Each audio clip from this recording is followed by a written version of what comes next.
Glória a Deus. A paz do Senhor esteja convosco, amém? Nessa tarde eu quero compartilhar a palavra do Senhor, que está em Lucas capítulo 4, versículo 16, diz assim: Mas os olhos deles estavam como que fechados, para que não o conhecessem. Então aqui a palavra do Senhor diz que Jesus tinha ressuscitado. E as mulheres tinham ido no túmulo e lá elas encontraram um anjo. E o anjo disse assim para aquelas mulheres: Convém que o Filho do Homem seja entregue nas mãos dos homens pecadores e seja crucificado e ao terceiro dia ressuscita.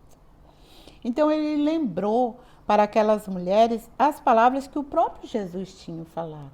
Porque o ser humano normalmente, diante da tribulação, das catástrofes, nós temos, a nossa tendência é esquecer as promessas. E essa era uma promessa de Deus, feita através de Jesus, mas eles tinham esquecido, diante do tão trágico evento que tinha acontecido, né? Que foi a morte de Jesus. E todos os discípulos de Jesus estavam muito tristes. Então a tristeza, né, era um fato, era a realidade, e eles não conseguiam lembrar das promessas. Davi vai falar no Salmo 27, né, o último versículo, ele vai dizer que a certeza de ver se cumprir as promessas de Deus na terra dos viventes é a razão de não perecermos. Então Davi, ele se apegava às promessas para não perecer, porque Davi passou por muitas lutas, assim sou eu e você. Se nós não estivermos mesmo confiando nas promessas do Senhor, né, a gente vai perecer. Mas se confiarmos na promessa do Senhor, vamos vencer sim. E aqui Jesus, ele pergunta para eles, né, quais? E eles dizem, a respeito de Jesus, o Nazareno, que foi homem profeta, poderoso em obras e palavras diante de Deus e de todo o povo. E como os principais sacerdotes e os nossos príncipes o entregaram à condenação de morte e crucificaram. Então ele diz, você é peregrino, você não está sabendo, mas ali eles estavam falando com o próprio Jesus, mas os olhos deles estavam fechados. Porque a palavra do Senhor diz que é o próprio Espírito de Deus que habita em nós e que abre os olhos do nosso entendimento.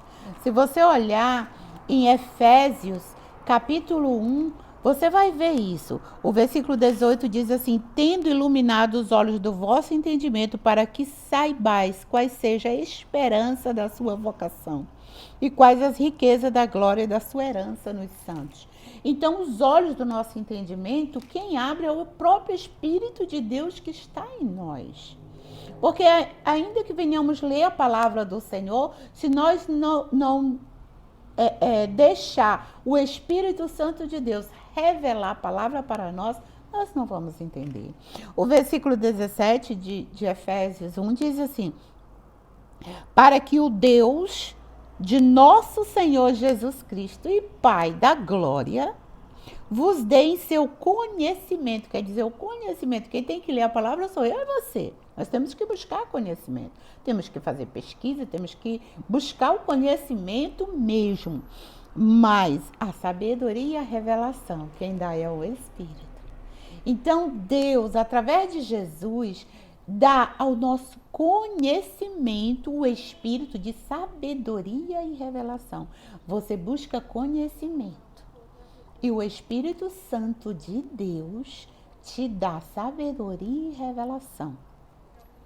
E aí a palavra do Senhor diz, que, no versículo 25, que Jesus diz assim para eles: ó nécios e tardos de coração, para crer em tudo que os profetas disseram. Porventura não convinha que o Cristo padecesse essas coisas e entrasse na sua glória? Quantas vezes Jesus pregando falou as coisas que deveriam acontecer? Quantas vezes Jesus falou do sofrimento que ele teria que passar, das coisas que tinham que acontecer? Quantas vezes eles leram, né? No livro do Antigo Testamento, dos profetas, Isaías, Moisés, todos falavam sobre o Cristo. Então eles conheciam tudo isso. Mas nesse momento eles esqueceram da palavra. Eles estavam cegos pelo sofrimento. Quantas vezes nós estamos cegos, né? Estamos cegos pelo nosso sofrimento e não conseguimos olhar além da montanha. Não conseguimos ultrapassar as montanhas. Não conseguimos ultrapassar as nossas dificuldades, as nossas limitações. Porque o nosso Deus é o Deus que nos leva a andar acima dos nossos limites, acima das nossas possibilidades. Mas se nós ficarmos olhando só para as nossas dificuldades, para as consequências, para a nossa tristeza e para as nossas limitações, nunca vamos chegar além. Nunca vamos permitir que Deus cumpra o propósito dele, os sonhos dele, os projetos dele nas nossas vidas. Eles aqui estavam olhando para o sofrimento e esqueceram das promessas, esqueceram da palavra do Senhor. E aí a palavra do Senhor diz que Jesus continua com eles, explicando a palavra que eles conheciam, explicando tudo o que estava escrito no livro dos profetas, desde o começo, desde Moisés. E aí a palavra do Senhor diz que eles convidam Jesus para estar com eles. E Jesus vai, na hora do jantar, Jesus pega o pão, abençoa, e quando ele parte o pão, é que os olhos deles são abertos. O versículo 31 diz assim: e abriu-se-lhes então os olhos e conheceram, e ele desapareceu-lhes. Então, naquele momento que os olhos deles foram abertos, Jesus desapareceu. E aí eles vão ter com os servos, né, com os discípulos de Jesus. E vai contar o que aconteceu com eles, e aí eles vão ouvir outros relatos também do aparecimento de Jesus. Mas se o próprio Jesus não tivesse aberto os olhos, eles nunca iriam reconhecer que aquele que estava com ele era Jesus. Muitas vezes Jesus está falando conosco, muitas vezes Jesus está do nosso lado, mas os nossos olhos estão sempre, fitos nos nossos problemas. Estão olhando os nossos problemas, estão olhando as coisas pequenas da vida, estão olhando as nossas dificuldades. E esquecemos que o nosso Deus, ele é dono de todas as coisas. Ele faz todas as coisas apenas com uma palavra. Ele pode dar um fim ao teu sofrimento com uma palavra. Ele pode te curar apenas com uma palavra. Ele pode suprir a tua necessidade apenas com uma palavra.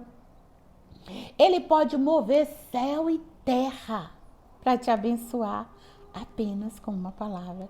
Com uma palavra só. Ele pode parar o sol. Ele pode parar a lua. Deus tem todo o poder e Ele é teu Pai. Não se esqueça, Ele é teu Pai. Teu Pai. Ele morreu, Ele ressuscitou e Ele vai voltar. Ele vai voltar para buscar a mim e a você. Ele vai voltar para buscar a sua noiva. Ele vai voltar para buscar a sua igreja. Mas a igreja que o Senhor vai voltar para buscar não é uma igreja falida. Não é uma igreja desanimada. É uma igreja que anda de glória em glória e de vitória em vitória. Toma posse desta palavra. Maravilhoso e eterno Deus. Pai, nessa tarde, Senhor, eu clamo, Senhor, pela minha vida e pela vida dos meus irmãos que estão ouvindo esta palavra.